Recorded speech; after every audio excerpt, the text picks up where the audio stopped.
Friends, often when people find out that I am a priest, they immediately feel that they need to talk something about church.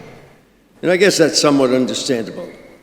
And often the person with whom I'm speaking with is a cradle Catholic. But unfortunately, some who no longer come to Mass. And for some reason, they often feel the need to both admit that fact and also give me the reason why they no longer attend. And the explanation I most often get is this: I just don't get very much out of Mass. And I'm sure some of you have heard that before. It's a reason that is commonly given. Maybe some of you have expressed those words at one time or another yourselves. And I get it. I understand that how Mass is experienced varies greatly from one person to another.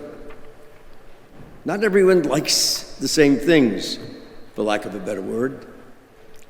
But what troubles me the most with that statement, I don't get anything out of Mass, is the impression that it can leave that we come to Mass simply to get something. My guess is that many people do come to Mass to get Holy Communion. That seems like a fairly good reason, don't you think? After all, receiving the Eucharist is one of the most important things we will ever do in our faith. So it's difficult to argue with that such thinking as that. But what happens at Mass is one of the most profound moments that we can even imagine. A holy moment in which Jesus Christ comes to us as real food for the journey, to strengthen us, to motivate us, to comfort us, to inspire us. And for that we should be so humbly grateful. Hopefully, we will never find ourselves taking this great gift for granted. Just listen again to Jesus' words in the gospel today.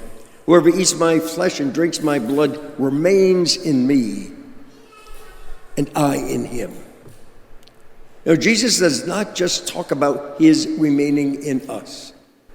That is his dwelling in us. He also talks about us dwelling in him. That is what true communion is, my friends. That is what this sacred meal is meant to bring about, a mutual indwelling. Jesus in us and we in him. So this means that we are not to be passive regarding what happens within these walls week after week. We're not meant to just sit back and watch what others may or may not be doing until it's time to walk up to the altar to receive communion. We have to take an active role to play in this celebration of the Mass that ultimately leads to us becoming more and more who we consume, becoming more and more the body of Christ in the world. So while we do come here to get something, to receive what Jesus wants to provide for us, we also must be conscious of the fact that we also need to give something. And that something is nothing less than our complete, authentic selves.